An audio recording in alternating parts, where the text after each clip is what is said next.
आधुनिक भारत का इतिहास। हम ईस्ट इंडिया कंपनी पर ब्रिटिश शासक का भारत अर्थव्यवस्था पर प्रभाव।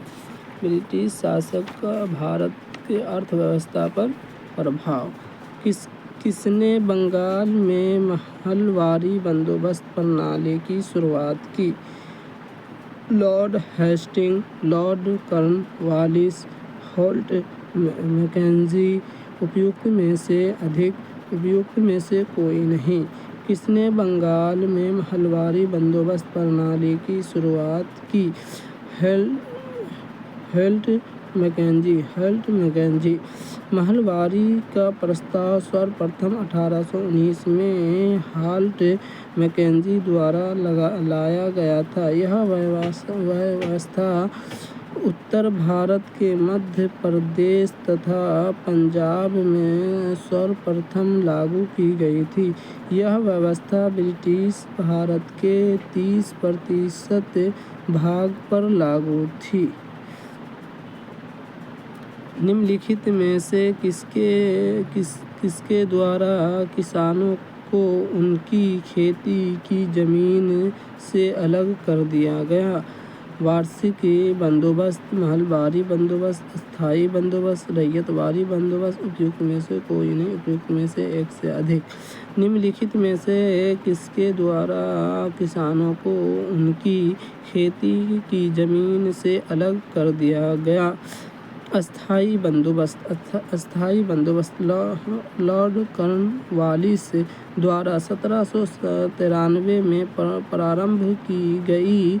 अस्थायी बंदोबस्त व्यवस्था में भूमि जमीन का स्वामित्व जमींदारों को दे दिया गया तथा किसान भूमिहीन हो गए, जिसके कारण किसान जमींदारों की दया पर आश्रित हो गए। रैयतवारी व्यवस्था प्रारंभिक रूप से प्रारंभ की गई। छत्तीसगढ़ में, बिहार में, उत्तर प्रदेश में, तमिलनाडु में। उपयुक्त में से कोई नहीं। उपयुक्त में से एक से अधिक। रैयतवारी व्यवस्था प्रारंभिक रूप से प्रारंभ की गई तमिलनाडु में। रैयतवारी व्यवस्था प्रारंभिक रूप से 1792 में आधुनिक तमिलनाडु के बारामहल जिले से प्रारंभ की गई थी। यह व्यवस्था मूल रूप से वर्ष 1820 में मद्रास, तमिलनाडु के तत्कालीन गवर्नर टॉमस मुनरो द्वारा प्रारंभ की गई थी। सर्वप्रथम यह मद्रास, बॉम्बे प्रेसिडेंसियों तथा असम के कुछ भागों में शुरू की गई थी। यह व्यवस्था लगभग 51% भूमि पर फैली थी। रैयतवारी व्यवस्था के तहत सरकार और काश्तकारों के बीच एक सीधा समझौता किया जाता था। भारत में कपास की पैदावार के लिए कृषि विभाग की स्थापना की मांग किसने की थी? London cotton supply association, British chambers of commerce, British east India association, Manchester cotton supply association. उपयुक्त में से कोई नहीं। उपयुक्त में से एक से अधिक। भारत के कपास की पैदावार के लिए कृषि विभाग की स्थापना की मांग किसने की? Manchester cotton supply association. Bharat में कपास की पैदावार के लिए कृषि विभाग की स्थापना की मांग मैनचेस्टर कॉटन सप्लाई एसोसिएशन द्वारा की गई थी। मैनचेस्टर कॉटन सप्लाई एसोसिएशन की स्थापना 1857 ईस्वी में मैनचेस्टर कॉटन कंपनी का गठन 1859 में किया गया था। इसका उद्देश्य विश्व के प्रत्येक हिस्से में कपास के उत्पादन को प्रोत्साहित करना था। भारत में अंग्रेजी शासन का सबसे भयंकर आकाल निम्न में से किस दौरान पड़ा? 1860 से 1861, 1876 से 1878, 1896 से 1897, 1899 से 1900। भारत में अंग्रेजी शासनकाल का सबसे भयंकर अकाल निम्नलिखित में से किस दौरान पड़ा? 1876 से 1878 ईस्वी तक। भारत में अंग्रेजी शासनकाल के दौरान सबसे बड़ा अकाल 1876 से 78 में पड़ा। यह संपूर्ण भारत में फैला हुआ था। इसमें 50 लाख व्यक्ति मारे गए। इसके बाद सन 1878 ईस्वी में वायसराय लॉर्ड लिटन द्वारा रिचर्ड स्टोरी का अध्यक्षता में प्रथम अकाल आयोग गठित किया गया। इस अकाल में सर्दी के प्रभावित प्रदेश मद्रास, बम्बई, मैसूर, हैदराबाद, मध्य भारत के कुछ भाग तथा पंजाब थे। भारत के लिए अकाल संहिता की सिफारिश किस आयोग द्वारा की गई? मैकडोनल आयोग, कैंपबेल आयोग, लयाल आयोग, स्टोर्ची आयोग। भारत के लिए अकाल संहिता की सिफारिश किस आयोग द्वारा की गई थी? स्टोर्ची आयोग की सिफारिश के आधार पर 1883 ईस्वी में अकाल संहिता तैयार की गई। इसमें साधारण अवस्था में बचाव और राहत कार्य को आरंभ होने की स्थिति में सुझाव दिए गए थे। इसमें अकाल ग्रस्त जिला घोषित करने से लेकर अन्य सभी अधिकारियों के कर्तव्यों की सूची दी गई थी। अकाल आयुक्त की नियुक्ति का सुझाव मैकडोनल आयोग ने दिया था। होम चार्ज या ब्रिटिश में भारतीय सरकार के खर्चे में समाहित थे।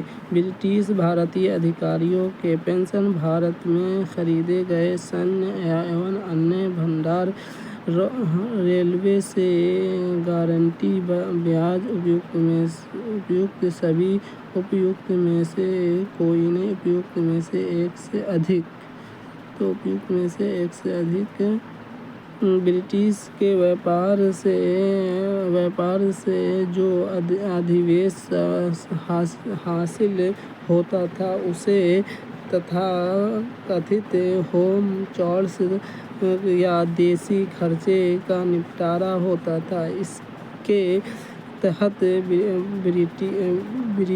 ब्रिटानी अफसरों और व्यापारियों द्वारा अपने घर में भेजी गई निजी रकम भारतीय बाहरी कर्जों पर ब्याज और भारत में काम कर चुके ब्रिटानी अफसर के पेंशन शामिल थे। देशी खर्चे भारत में संपत्ति देहन से महत्वपूर्ण अंग था। मद्रास में रैयतवाड़ी पद्धति को किसने प्रारंभ किया था? Lord Cornwallis, Thomas Munro, lord William Bentinck, lord Wellesley. उपयुक्त में से कोई नहीं, उपयुक्त में से एक से अधिक। मद्रास में रैयतवाड़ी परिषद को किसने प्रारंभ किया था? Thomas Munro. मद्रास में रैयतवाड़ी पद्धति की शुरुआत थॉमस मुनरो ने की थी। इस व्यवस्था के अंतर्गत कुल ब्रिटिश भारत के भू क्षेत्र का 51% हिस्सा शामिल था। इस पद्धति में सीधे किसानों से कर वसूला जाता था। वह प्रथा जिसके तहत किसान स्वयं भूमि का मालिक होता है और सरकार को भू राजस्व को भुगतान के लिए जिम्मेदार मानता है। जमींदारी प्रथा, रैयतवाड़ी प्रथा, महलवारी प्रथा, दहसाला प्रथा। उपयुक्त में से कोई नहीं, उपयुक्त में से एक से अधिक।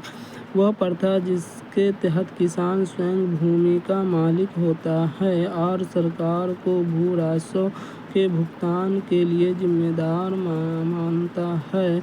रैयतवाड़ी प्रथा, रैयतवाड़ी व्यवस्था में किसान भूस्वामी होता था तथा वह व्यक्तिगत रूप से सरकार को भू राजस्व का भुगतान करने के लिए उत्तरदायी था। रैयतवाड़ी व्यवस्था के जन्मदाता थॉमस मुनरो तथा कैप्टन रीड को माना जाता है। इस व्यवस्था को सर्वप्रथम तमिलनाडु के बारामहल जिले में लागू किया गया।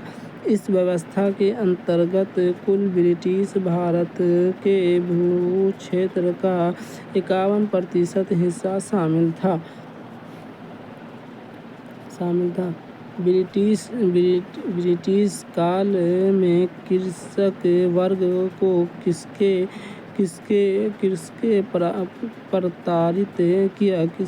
किसने प्रताड़ित किया? जमींदार, सरकार, साहूकार, व्यापार, बिचौलिया।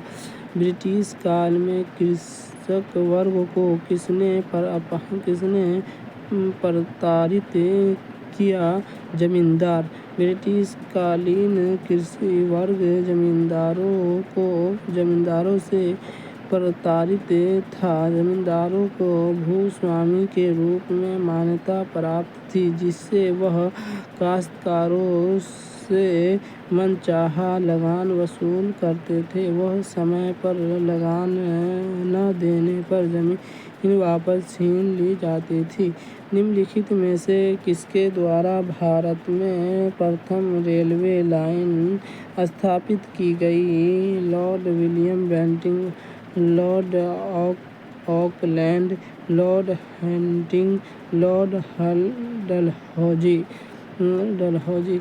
निम्नलिखित में से किसके द्वारा भारत में प्रथम रेलवे लाइन स्थापित की गई? लॉर्ड डलहौजी। भारत में प्रथम railway line British governor general Lord Dalhousie के समय बिछाई गई। बम्बई से थाने तक 1853 में प्रथम रेल भारत में चली। यद्यपि रेलवे लाइन बिछाने के वृहद स्तर पर कार्य लॉर्ड कर्जन के समय में हुआ। अतः सदैव सहमति के साथ और अक्सर वाणिज्य मंडल के निर्देशों पर भारत सरकार चलती है और इसे व्हाइट मैन्स वर्ल्ड कहा जाता है। यह किसने कहा था? बंकिम चंद्र चटर्जी, महात्मा गांधी, सच्चिदानंद सिंह, राजेंद्र प्रसाद। उपयुक्त में से कोई नहीं, उपयुक्त में से एक से अधिक। अतः सदैव सहमति के साथ और अक्सर वाणिज्य मंडल के निर्देशों पर भारत सरकार चलती है और इसके व्हाइट मैन बॉर्डर कहा जाता है। यह किसने कहा था? सच्चिदानंद सिन्हा। सच्चिदानंद सिन्हा प्रख्यात शिक्षावादी, अधिवक्ता, पत्रकार तथा संविधान सभा के प्रथम अस्थायी अध्यक्ष थे। वे ब्रिटिश उपनिवेशवाद के आलोचक थे। उन्होंने ब्रिटिश आर्थिक नीतियों को हमेशा शोषणकारी बताया एवं आलोचना की। उन्होंने कहा कि ब्रिटिश शासन और सरकार भारत का शोषण कर रहे हैं तथा अंग्रेजी राज्य के लिए काम कर रहे हैं। उन्होंने कहा कि ब्रिटिश शोषणकारी नीतियों द्वारा अपने लाभ को अधिकतम करने का प्रयास कर रहे हैं, जिसके व्हाइट मैन वर्ल्ड कहते हैं।